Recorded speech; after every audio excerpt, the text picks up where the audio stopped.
We begin tonight with Fred Martin, who is chaired the 2002 program on mental illness and public policy at the University of California, Berkeley. He's also the retired director of government relations for Bank of America.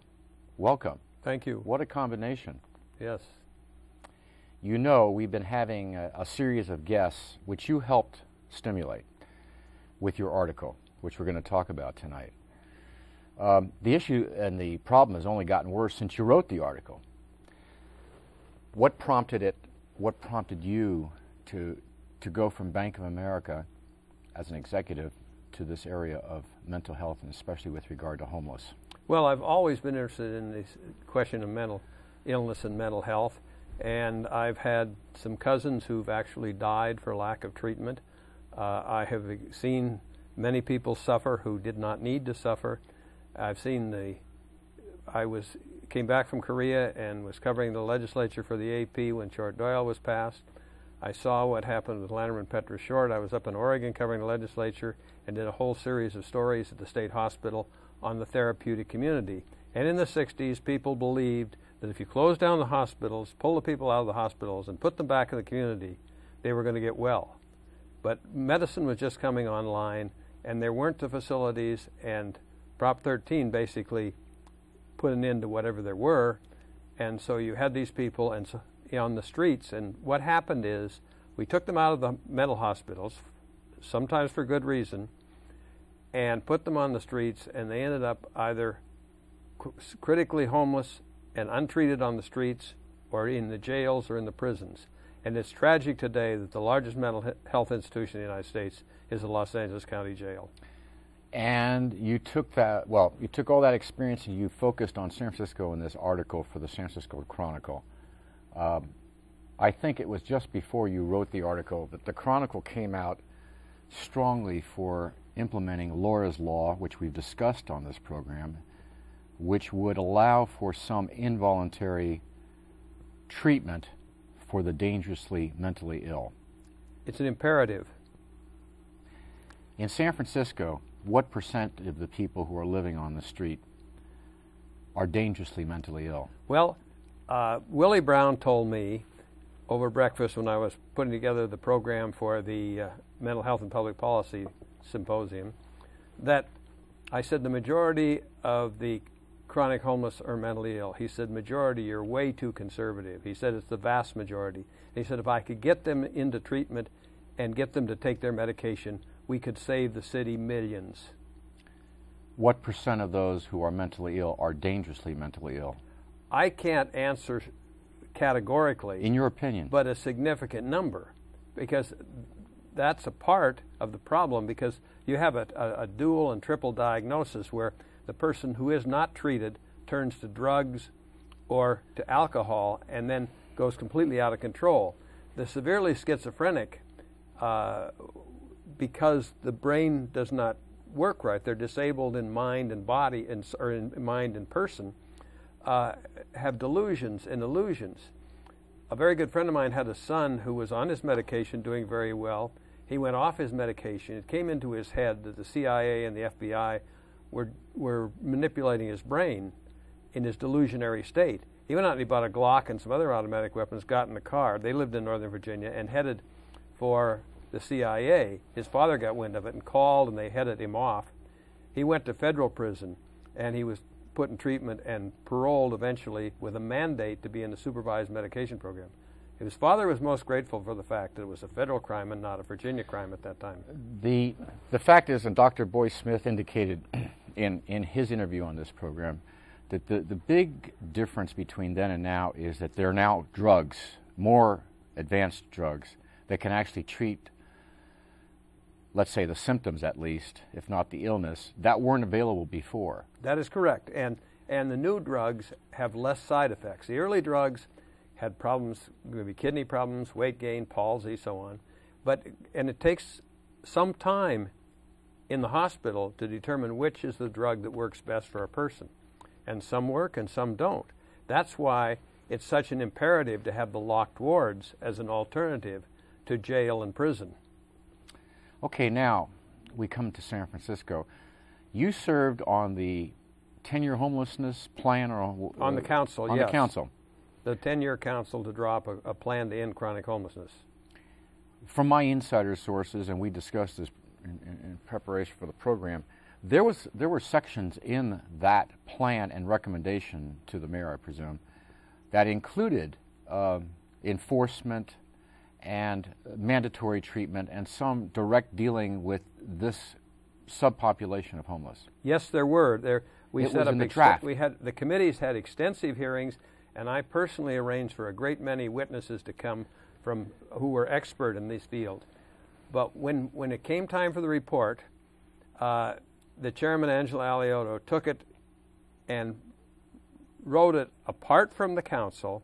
Then apparently it went into the mayor's office for rewrite. Those of us on the council were never permitted to see the report prior to its public release.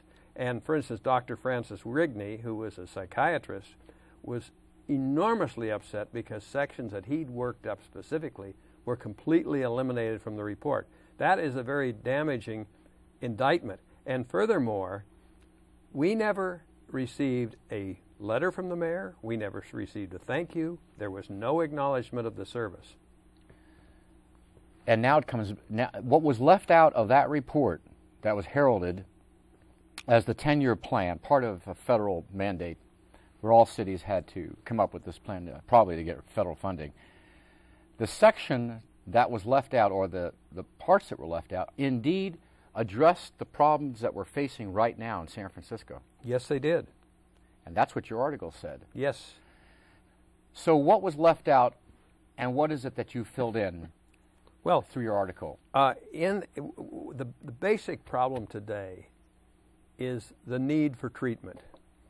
The homelessness is not just a housing problem. It has a housing dimension. But if you put people in housing without treatment, they don't function because they're disabled as human beings. And Dr. Peter Wybrow, in his book, A Mood Apart, very effectively presented this. He is the chairman of the Department of Psychiatry at UCLA and director of the Neuropsychiatric Institute, one of the most brilliant psychiatrists in the United States. I mean, you simply must have treatment, and you can't do it in 72 hours. You really got to get a 5150 and hold them.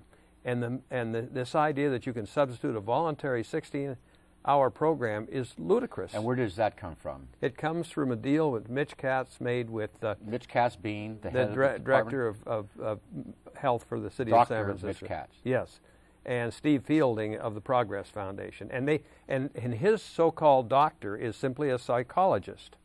Now, the proof we were able to get the Board of Supervisors to extend the closing to put off the closing of the locked ward beds through this budget.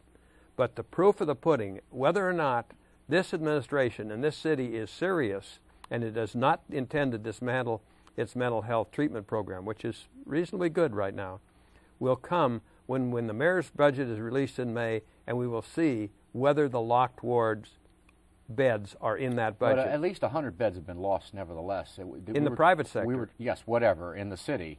Well, see, the American Benefits Council, which are the human resources directors of the major corporations, has fought vigorously in Congress to oppose parity between mental and physical illness.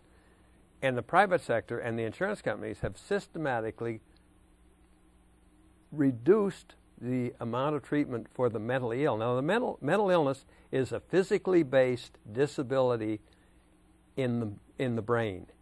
Sometimes it has to do with the inability of the brain to send messages through. Sometimes it has to do with an overheating or an overactive running out of time. brain. And I want to get to a couple of these points. The mayor contends, and his staff contends, that they have supportive housing in San Francisco to treat these kinds of illnesses. I, in my research that we talked about, have not found a facility that equals what we're talking about here. No, the housing by itself is with not support, sufficient. what they call supportive services. It's not the same thing. No, it has to include psychiatric service and medication. And probably 24/7. In the case of the severely mentally ill, yes. And the severely mentally ill, and even those who are marginal, are what we're talking about here. Yes. And that's why it was important to have you on, because we see a straight line from the time that the 10-year plan was originated, leaving out these proposals, to today when we're seeing more and more reports of these troubles on the street, that there is really no service available for them at this time. If anything, it's being cut back. That's correct. And I don't understand Mitch Katz's statement that well, it's politically difficult.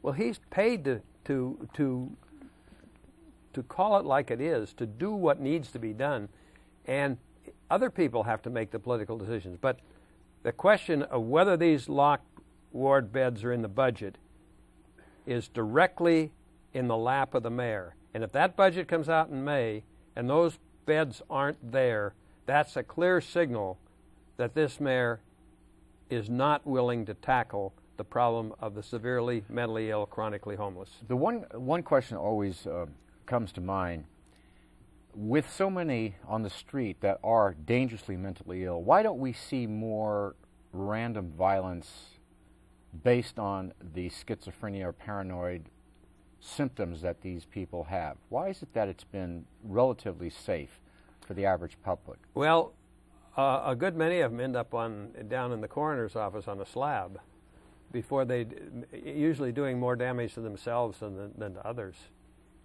And that, if you have any knowledge of the number of people who are severely mentally ill who end up dead, that's a statistic that probably isn't too well known. And of course, it's related to the most recent report from C.W. Nevius about those who are on substance abuse. They're probably also sharing the same population in many cases, and I think he quoted that there's at least one death every week. Oh, at least. That we're seeing. Yes. And then you make the most important statement, or question, actually it's a question. It says, certainly the city of San Francisco can show compassion for those most in need, and yet the people who oppose these kinds of measures claim they're the ones with compassion, and those of us who think otherwise are the ones who are cold and indifferent to what we're seeing. Well, there's a good many anti-medication cults, Scientology being the premier one, that's adamantly opposed to any kind of medication and spends a good deal of money in the political process to promote that viewpoint. I believe in California and perhaps in San Francisco, yes. 1 minute now. You're committed to this. You've caused stirring with your article because of who you are and what you wrote. Where's this all going? Where do you see this in the next year, 2 or 3? I think that depends upon what comes out in the mayor's budget in May and how he deals with the question of this imperative need for treatment facilities that will allow the medical profession to use the knowledge they have to stabilize people who otherwise are going to die in the streets, end up in jail or prison. Or maybe we will see more random violence as their world gets in churning, they lose their campsites and so on. Things begin to happen to the mind, too. I hope that doesn't happen. Fred Martin, thanks for being with us today. Thank you, Art. Stay with us. We'll be right back.